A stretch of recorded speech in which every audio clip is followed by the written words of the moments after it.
ગુજરાતના વડોદરામાં રહેતા દંપતીને ઘર બંધ કરી વિદેશ જવું ભારે પડ્યું, જેમાં દંપતી પુત્ર પાસે કેનેડા ગયા ત્યારે તસ્કરોએ આ મકાનને નિશાન બનાવ્યું છે.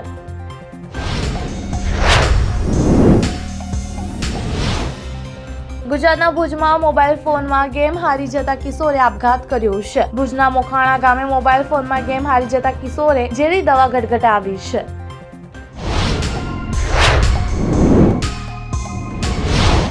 ગુજરાતની સૌથી સુરક્ષિત ગણાતી અમદાવાદ ખાતે આવેલી સાબરમતી જેલમાંથી આરોપી ફરાર થયો છે. સાબરમતી સેન્ટ્રલ જેલ ગુજરાતની સૌથી સુરક્ષિત જેલ હોવાનો દાવો કરવામાં આવે છે. ગુજરાતમાં દારૂબંધી હોવા છતાં પોલીસ કોન્સ્ટેબલના ઘરમાંથી વિદેશી દારૂનો જથ્થો ઝડપાયો, જેમાં અરવલ્લીમાં પોલીસ કોન્સ્ટેબલના ઘરમાંથી વિદેશી દારૂનો જથ્થો મળતા પોલીસ બેડામાં ચકચાર મચી. જો તમે ભારતમાં રહો છો તો ટેક્સ ભરવો જરૂરી બન્યો છે. બિઝનેસમાંથી કમાતા હોવ કે નોકરીમાંથી, ટેક્સ જવાબદારી છે. જો તમારી પાસે ટેક્સની જવાબદારી છે તો તમારે તે ચૂકવવી જરૂરી છે.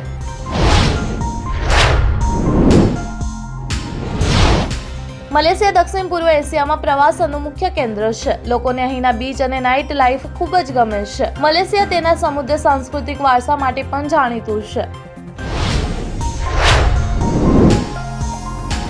દેશમાં ફરી એકવાર ચક્રવાતી તોફાન દસ્તક દેવાની તૈયારીમાં છે. હવામાન વિભાગે 16 જાન્યુઆરી સુધી દેશભરમાં 20 થી વધારે રાજ્યોમાં તોફાની પવન ફૂંકવાની અને ભારે વરસાદ થવાની ભવિષ્યવાણી કરી છે. કોંગ્રેસ નેતા મણિશંકર અય્યરે પાકિસ્તાનના મુદ્દે પીએમ મોદી સરકારને ઘેરી કહ્યું કે બંને દેશો સાથે જોડાયેલા મુદ્દાઓ પર પાકિસ્તાન સાથે વાત કરવાની અમારી હિંમત નથી.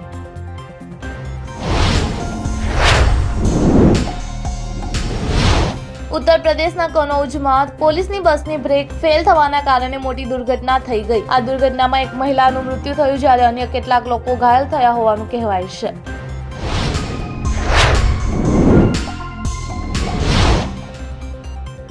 દુનિયામાં અમીર પરિવારોમાંથી એક એપલના માલિક સ્ટીવ જોબ્સની પત્ની લોરેન્સ જોબ્સ પણ આ મહાકુંભમાં એક સંન્યાસી તરીકે દેખાશે.